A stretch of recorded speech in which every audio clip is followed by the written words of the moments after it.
희망의 샘 평화의 소리 KCR 11시 종합뉴스. 뉴질랜드 뉴스입니다. 사상 최대의 사람들이 정부에게 식료품과 숙박 비용에 도움을 받고 있습니다. 일선 커뮤니티 활동가들은 이 상황을 위기라고 평가했습니다.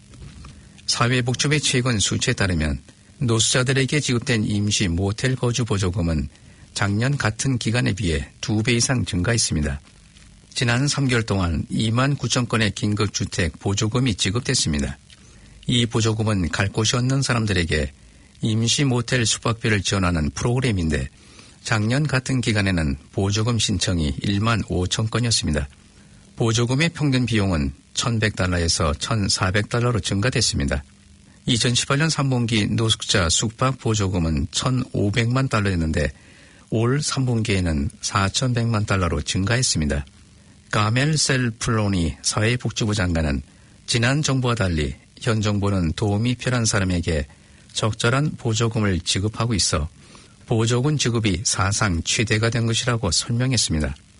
정부는 가능한 한 빠르게 주택을 건설하여 제공하려고 하지만 그동안 집이 없는 사람에게 임시 숙소에서 머물 수 있도록 보조금을 지급하고 있다고 설명했습니다.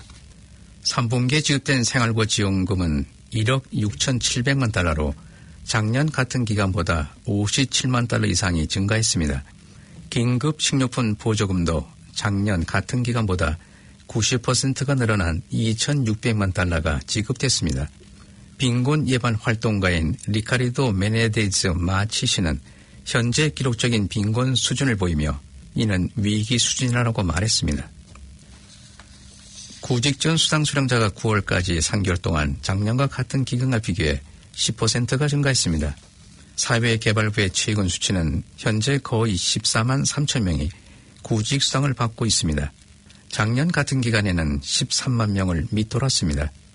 사회개발부는 근로 연령에서의 구직 수당을 받고 있는 비율이 2017년 9월 분기부터 증가하고 있다고 말했습니다.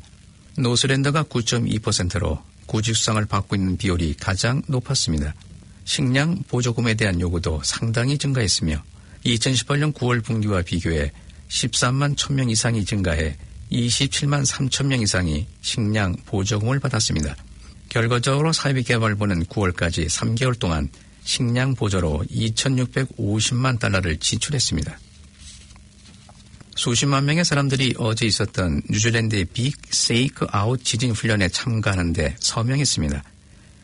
이 연중 행사는 어제 오후 1시 30분에 만약 지진이 발생했을 경우 어떻게 대처할 것인가를 연습하기 위해 등록한 거의 80만 명의 사람들이 정부에 걸쳐 가정, 사업장, 학교들에서 있었습니다. 에반스 베이 인터미디에이트 학생들은 또한 쓰나미 대피 훈련도 실시했습니다. 이 학교는 해안 근처의 낮은 지대에 있으며 어린이들은 쓰나미의 경우 더 높은 지대에 어디로 가야 되는지 알고 있으며 어린이들은 어제 그런 훈련을 실시했습니다. 한편 오클랜드에서는 세인트 존스 사무실에서 똑같은 훈련이 진행됐습니다. 페리 헤나라의 민방위 장관은 에반스 베이 인터미디에이트 학교에서 어제의 빅 세이크 아웃 훈련의 책임을 맡았으며 전국의 나머지 지역들에 대한 최종 점검을 했습니다.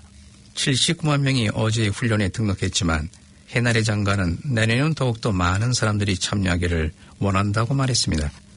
주 훈련은 어제 있었지만 학교나 기관들은 세이크아웃 훈련을 온라인으로 여전히 등록할 수 있으며 그들 자체 훈련을 다음 2주 안에 할 수 있습니다. 건축법 개정으로 조립식 주택이 더 빠르게 진행될 것으로 보입니다. 제니 셀라사 건설부 장관은 2004년 건축법이 건축작업 지원과 비용 상승에 영향을 줬다고 평가했습니다. 새 건축법에서는 조립식 주택 공장과 주택 건설 현장에서 2번 실시했던 건축 허가를 한 번으로 통합하여 허가 시간과 비용을 줄일 수 있을 것으로 기대됩니다. 또한 조립식 주택의 품질을 향상하고 대규모 제조가 현실적으로 가능하게 하여 장기적인 주택 문제를 해결할 수 있게 할 것이라고 셀라사 장관은 말했습니다.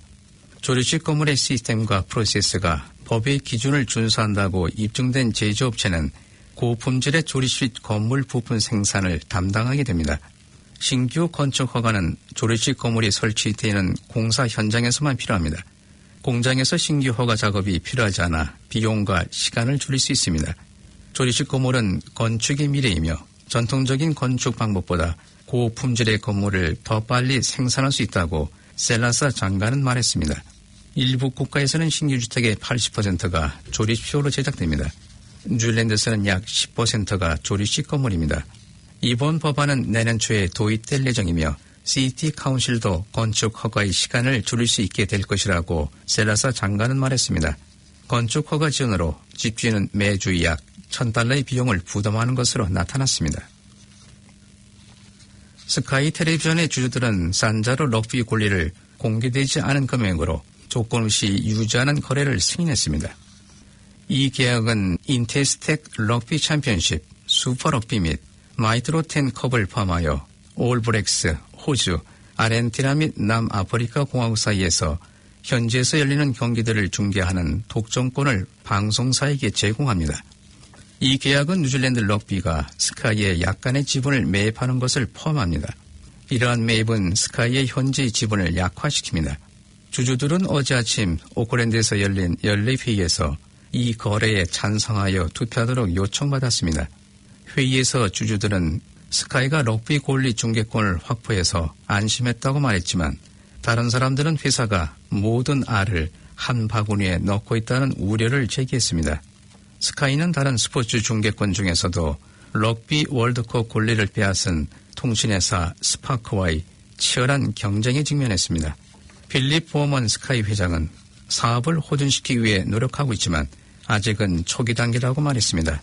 그는 스카이는 스트리밍 능력을 가속화하고 중요한 콘텐츠 권리를 유지하기 위해 자본을 대투자하는 한편 고객들의 요구를 충족시키는 데 초점을 맞출 것이라고 말했습니다. 과학자들은 웨스트 오클랜드에서 발견된 45,000년 이상 오래된 늪 가오리 나무의 은닉처를 발견하고 흥분했으며 이것이 기후변화를 더 잘 이해하는 데 도움이 될 수 있다고 말했습니다. 이 고대나무는 올해 초 핸더슨에 있는 니도 가구점의 부지에서 약 4m 깊이에서 발굴되었습니다. 국립대기수자연구소의 수석과학자인 앤드류 로리 박사는 처음에 늪 가오리 나무의 나이가 1만 년이 될 것으로 예상했지만 지금은 4만 5천 년이 넘을 것으로 믿어지고 있다고 말했습니다. 로레 박사는 만약 늪 가오리 나무가 그들이 믿는 만큼 오래되었다면 그 자료는 지구기후 시스템에 대한 중요한 정보를 제공할 수 있다고 말했습니다. 오늘의 환율 정보입니다. 뉴질랜드 달러화 대비 원화의 기준 환율은 746원 39전, 한국에서 보낼 때 754만 85전, 한국에서 받을 때 738원 93전입니다. 끝으로 날씨입니다. 오클랜드 오늘은 점점 구름이 끼겠으며 밤 한때 비가 오겠습니다. 낮 최고 기온은 20도로 예상됩니다. 토요일인 내일도 구름이 끼겠으며 가끔 비가 오는 경우가 있겠습니다. 아침 최저 기온은 11도, 낮 최고 기온은 18도로 오늘보다 약간 낮겠습니다.